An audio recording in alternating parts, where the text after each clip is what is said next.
Friends, welcome back to சமையல் spotlight. இன்றைக்கி நம்ம சேனலில் என்ன பார்க்க போகிறோம்னு பார்த்தீங்கன்னா, ஒரு லஞ்ச் பாக்ஸ் ரெசிபி தான் பார்க்க போகிறோம். எல்லா கிட்ஸையும் உங்கள் ஃபேவரட் வெஜிடபிள் எதுன்னு கேட்டால் ஃபஸ்ட்டு அவங்க சொல்கிறது இந்த பொட்டேட்டோ தான்.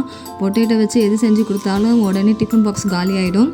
அந்த பொட்டேட்டோவை வச்சு தான் நம்ம இன்றைக்கி ஒரு ரைஸ் பண்ண போகிறோம்.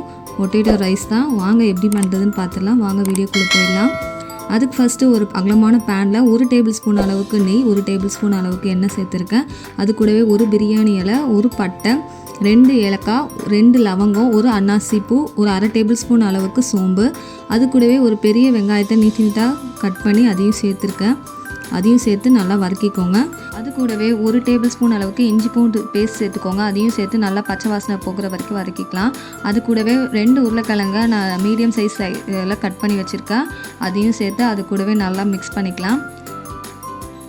இது கூடவே ஒரு தக்காளி கட் பண்ணி அதையும் சேர்த்துக்கலாம்.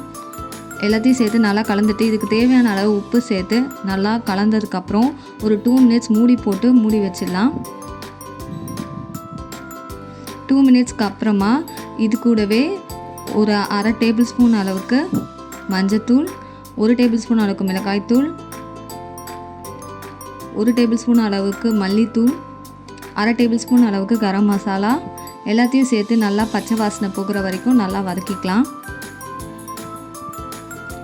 நான் 1 கப் ரைஸ் எடுத்து அதை நல்லா வாஷ் பண்ணி ஒரு 10 மினிட்ஸ் ஊற வச்சுருக்கேன். இந்த ரைஸையும் இது கூட சேர்த்து நல்லா வதக்கிக்கலாம். ஏன் இந்த மாதிரி அந்த எண்ணெய் கூடயே சேர்த்து நம்ம ரைஸை வதக்குறோன்னா அப்போ தான் நல்லா உதிரியாக கிடைக்கும். அதுக்காக நான் இந்த மாதிரி எண்ணெய் கூடவே சேர்த்து நல்லா ஃபஸ்ட்டு தண்ணியெலாம் எதுவும் ஊற்றாமல் நல்லா அந்த எண்ணெயிலே நான் இதை வதக்கிக்கிறேன்.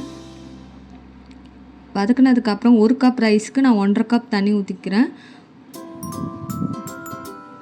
அதையும் சேர்த்து நல்லா கலந்துட்டு இந்த ஸ்டேஜில் நல்லா உப்பு கரெக்டாக இருக்கான்னு பார்த்துக்கோங்க.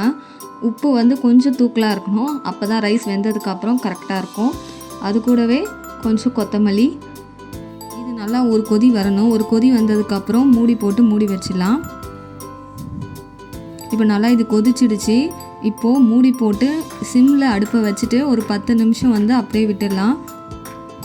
10 நிமிஷத்தில் நல்லா வெந்துடும். இப்போ 10 நிமிஷம் ஆயிடுச்சு. நல்லா எல்லாமே வெந்து வந்திருக்கு. நல்லா சூப்பராக உதிரியாக வந்திருக்கு. இந்த ஸ்டேஜில் வேணும்னா உங்களுக்கு மேலே கொஞ்சம் நெய் ஊற்றிக்கலாம். இல்லை வேண்டானாலும் விட்டுடலாம். இப்போ நம்ம லஞ்ச் பாக்ஸ் பேக் பண்ணிடலாம். கிட்ஸுக்கு லஞ்ச் பாக்ஸ் பேக் பண்ணுறதுக்கு முன்னாடி நீங்கள் அதை ஒரு பிளேட்டில் போட்டு அதில் இருக்கிற பட்டை, கிராம்பு, லவங்கம் அதெல்லாம் எடுத்துகிட்டு அதுக்கப்புறமா பேக் பண்ணுங்கள். குழந்தைங்களுக்கு அது தெரியாமல் அதையும் சாப்பிட்டுட்டாங்கன்னா என்ன லஞ்ச் நல்லாவே இல்லை, அதனால கூட அவங்க வச்சுட்டு வரதுக்கு சான்சஸ் இருக்குது. அதெல்லாம் எடுத்துகிட்டு அதுக்கப்புறமா பேக் பண்ணுங்கள். அதுக்கு நான் சைட் டிஷ்ஷாக தயிர் பச்சடி தான் வச்சுருக்கேன். ஓகே, இந்த வீடியோ பிடிச்சிருந்தா லைக் பண்ணுங்கள், ஷேர் பண்ணுங்கள், மறக்காமல் சப்ஸ்கிரைப் பண்ணிக்கோங்க.